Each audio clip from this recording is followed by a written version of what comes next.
పేదలను దోచుకున్న ప్రభుత్వం ఏదైనా ఉందంటే అది ఏపీలో మునుపటి జగన్ సర్కారే అని చెప్పాలి. రూపాయి ఇచ్చి 10 రూపాయలు లాగేసుకున్న ప్రభుత్వం కూడా అదే కావచ్చు. ఏ కార్యక్రమం, ఏ సంక్షేమ పథకమైనా కమిషన్ల దందాకు తెరతీసి ప్రజాధనాన్ని అడ్డంగా దోచుకోవడం వైసీపీ బ్యాచ్కే చెల్లింది. టిట్కో ఇళ్లైనా, జగనన్న కాలనీలైనా వైసీపీ బాస్ అవినీతి దెబ్బకు ఇప్పుడు కూలిపోవడానికి సిద్ధంగా ఉన్నాయి. ఉన్నదంతా పోయిందని లబ్ధిదారులు ప్రస్తుతం లబోదిబోమనే దుస్థితిలో ఉన్నారు. జగన్ పార్టీని శాపనార్థాలు పెడుతున్నారు.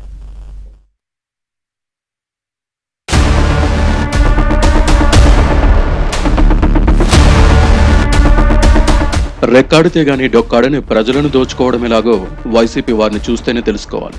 పేదలకు అన్ని ఇచ్చినట్లే ఇచ్చి లాగేసుకున్న తీరు కూడా అందరికీ ఆగ్రహం తెప్పించక మానదు. శ్రీకాకుళం నుంచి అనంతపురం వరకు జగన్ అనుచరులు చేయని అరాచకం లేదు.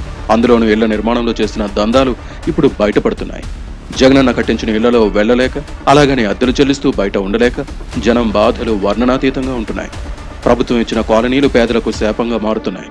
కొన్ని ప్రాంతాల్లో లేఅవుట్లు వేసి ఇళ్ల నిర్మాణం చేపట్టిన అప్పటి జగన్ సర్కార్ ఇప్పుడు ఓడిపోయి చేతులెత్తేసింది. శ్రీకాకుళం జిల్లాలో ప్రభుత్వం ఇచ్చిన జగనన్న కాలనీలు శ్మశానాల కంటే అధ్వానంగా తయారయ్యాయి.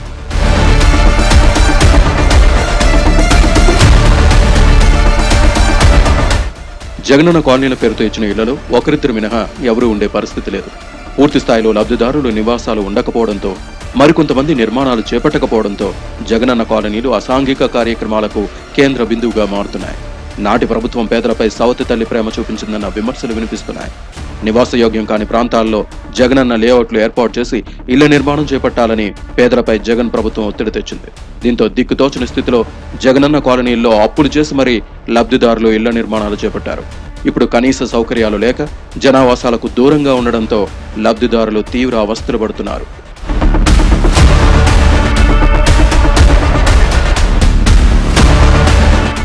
శ్రీకాకుళం కార్పొరేషన్ పరిధిలోని లబ్ధిదారులకు రూరల్ మండలం పాత్రుని వలస సమీపంలో లేఅవుట్లు కేటాయించారు.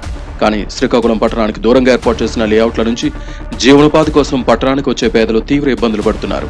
సరైన రవాణా సౌకర్యం లేదు. పైగా జగనన్న కాలనీలను మోడల్ విలేజ్లుగా మారుస్తామని అప్పట్లో పాలకులు గొప్పలు పలికారు. కానీ వాస్తవానికి జగనన్న కాలనీల్లో రహదారులు లేక వర్షాలు పడితే అక్కడి వాసులు నరకం చూస్తున్నారు. డ్రైనేజీలు, మంచినీటి సౌకర్యం కూడా ఏర్పాటు చేయలేదు. దీంతో కొంతమంది మాత్రమే జగనన్న కాలనీలో నివాసం ఉంటున్నారు. చాలా వరకు లబ్ధిదారులు ఆ ప్రాంతాల్లో నివాసం ఉండడానికి ఆసక్తి చూపటం లేదు. సదుపాయాలు, సెక్యూరిటీ, నెక్స్ట్ పోలీసు, నెక్స్ట్ ఇక్కడ ఏంటంటే హాస్పిటల్ సదుపాయం కానీ ఏమీ లేదు. ఒక షాపులు కానీ ఏమీ లేవు.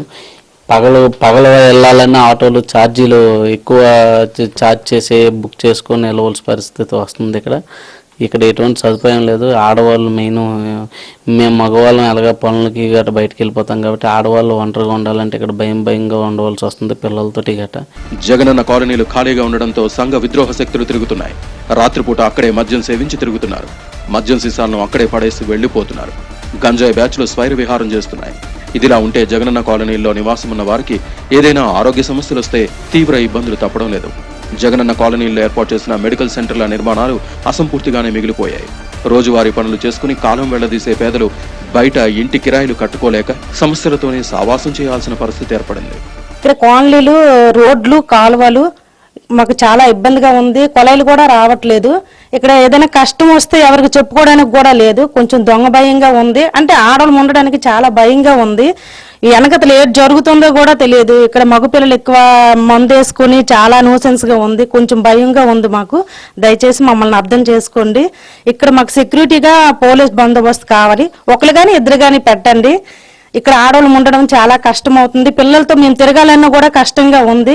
అసలు లోతటి ప్రాంతం, వర్షాలు వస్తే మునిగిపోతున్నాయి. ఇక్కడ ఏం కాలువలు ఏమీ లేవు. ఇక్కడ అసలు వాటర్ కూడా లేదండి తాగడానికి. చాలా ఇబ్బంది పడుతున్నాం మేము. దయచేసి మా మనవి ఆలకిస్తారని వేడుకుంటున్నాము. శ్రీకాకుళంలోని అదే ప్రాంతంలో టిట్కో గృహాలు సైతం ఉన్నాయి. గత టీడీపీ హయాంలోనే టిట్కో ఇళ్లు 90% పూర్తయ్యాయి. వైసీపీ ప్రభుత్వం ఆ ఇళ్లను లబ్ధిదారులకు కేటాయించకపోగా ప్రాజెక్టును నిర్వీర్యం చేసింది. కేవలం 200 కుటుంబాలు మినహా మిగతా బ్లాక్లు ఖాళీగా ఉన్నాయి. గత ప్రభుత్వం ఆదరాబాదరాగా ఇచ్చిన జగనన్న కాలనీలతో పాటు పక్కనే ఉన్న టిట్కో కాలనీల్లో పోలీసు భద్రత ఏర్పాటు చేయాలని స్థానికులు కోరుతున్నారు.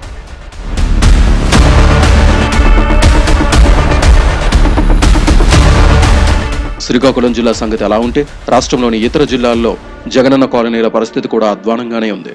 గుంటూరైనా, కృష్ణా అయినా, నెల్లూరైనా, కర్నూలైనా గట్టిగా తడితేనే పడిపోతున్నాయి. కొన్ని చోట్ల పునాదులతో సరిపెడితే మరికొన్ని చోట్ల గోడలు కట్టి వదిలేశారు. కనీసం క్యూరింగ్ కోసం నీళ్లు కూడా చల్లకుండా జగనన్న ఇల్లు నిర్మించడంతో అవి గట్టిగా గాలిస్తే కూలిపోయేలా కనిపిస్తున్నాయి. వేలాది మంది నివసించాల్సిన ప్రదేశంలో సరైన రోడ్లు లేకుండా చేశారు. వాగుల పక్క జలవనరులకు ఆనుకొని కాలనీలు నిర్మించడం వల్ల ఎప్పుడు వరదలు వచ్చి మునిగిపోతాయోనన్న భయం నెలకొంది. ప్రభుత్వం ఇచ్చిన డబ్బులతో పునాదులు నిర్మించి కాంట్రాక్టర్లు చేతులు దులుపుకున్న సందర్భం కూడా ఉంది. దాంతో తాము పూర్తిగా మోసపోయామని లబ్ధిదారులు అంటున్నారు. సొంతంగా ఇచ్చింది మాత్రం కట్టుకున్నారు. ఇట్లా మామూలుగా గవర్నమెంట్ కట్టే మాత్రం చానాలు అయితే ఉండవు, కొన్ని పడిపోతున్నాయి. దీనివల్ల పెద్ద ఇబ్బందిగా ఉంది. అది పరిస్థితి. అది ఎట్లా నాణ్యత ఎలా ఉంది సార్? అసలు సిమెంట్ వాడారా? సిమెంట్ వాడారు, తక్కువ వేసి ఇసుక ఎక్కువ వేసి వాడారు కాబట్టి ఇది బాగుండలేదు. సిమెంట్ బిల్లరు కొన్ని ఇళ్ళు పడేసి ఉన్నాయి. పిల్లర్స్ లేవు, అసలు ఎక్కడ ఒక పిల్లర్స్ లేదు. ఓరగా కింద ఓల్ని పోస్ట్ వేసి బీమేసి వేసేసారు. ఇది నిలబడదు.